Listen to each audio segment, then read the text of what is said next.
Ils ont fui la décennie noire d'Algérie, les guerres en Irak, la Syrie éventrée, Gaza suffocante, Tripoli qui brûle, Khartoum qui s'effondre, le Sahel englouti par la faim et les kalachnikovs, des régimes où parfois une phrase de travers peut mener en prison. D'autres sont partis pour survivre à l'inflation galopante, au chômage de masse ou pour étudier là où les bibliothèques restent ouvertes la nuit, là où les centres de recherche existent vraiment. Chercheurs, ingénieurs, infirmières, leurs diplômes trop lourds pour franchir des frontières fermées. Tous n'avaient qu'un bagage, la promesse d'un futur pour leurs enfants. Ici, la neige pique la peau.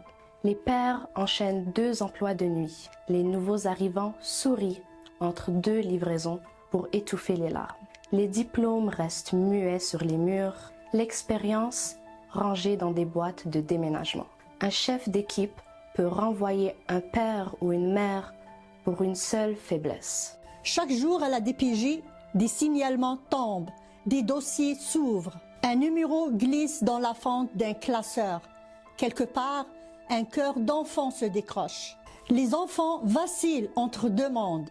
À la maison, le respect crie plus fort que la discussion. Dehors, la cour d'école parle une langue que les parents ne comprennent pas. Quand l'intervenant de la DPJ franchit le seuil, nos poitrines se serrent, nos respirations se bloquent. Parfois, la DPJ devient l'otage d'un bras de fer. Un mari pour blesser sa femme, une épouse pour se venger, un ado pour punir ses parents, un clan pour gagner un jugement. Et la machine judiciaire, froide, avance. Des ordonnances tombent, des enfants dorment loin du parfum de leur mère. Au tribunal, les mots abus, négligence, mauvais traitement psychologique collent à la peau comme du goudron chaud. On pense alors rentrer au pays, mais les enfants refusent. Ils sont nés ici, ils rêvent en français. Les parents pleurent en silence. Avons-nous échoué? Chaque jour, de nouveaux noms s'ajoutent aux listes d'attente. Chaque saison, des familles se brisent par manque de pain. Pourtant, un nouveau pan existe. Zone zéro rupture. Un programme né du cœur battant du centre d'écoute et d'aide pour les Maghrébins au Québec. Coaching PNL pour recoller les mots.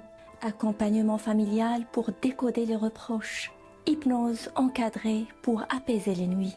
Nouveau feedback pour apprivoiser le tumulte. Avocats partenaires et bénévoles pour traduire les lois. Une plateforme où la DPJ, SVPM, famille et coach s'associent côte à côte. Ici, chaque progrès se consigne. La voix des familles et des enfants résonne enfin jusqu'au banc des juges. Ici, une mère apprend à poser des limites sans crier. Un père à parler sans poignée de fermer. Un ado à transformer sa colère en slam. Pour que chaque dossier fermé soit une famille rassemblée. Pour qu'aucun enfant n'apprenne la solitude par décret. Pour que le Québec devienne la terre promise qu'il dessinait dans l'avion. Si une larme coule ce soir, c'est peut-être la vôtre et peut-être la mienne. Ensemble, séchons-les toutes.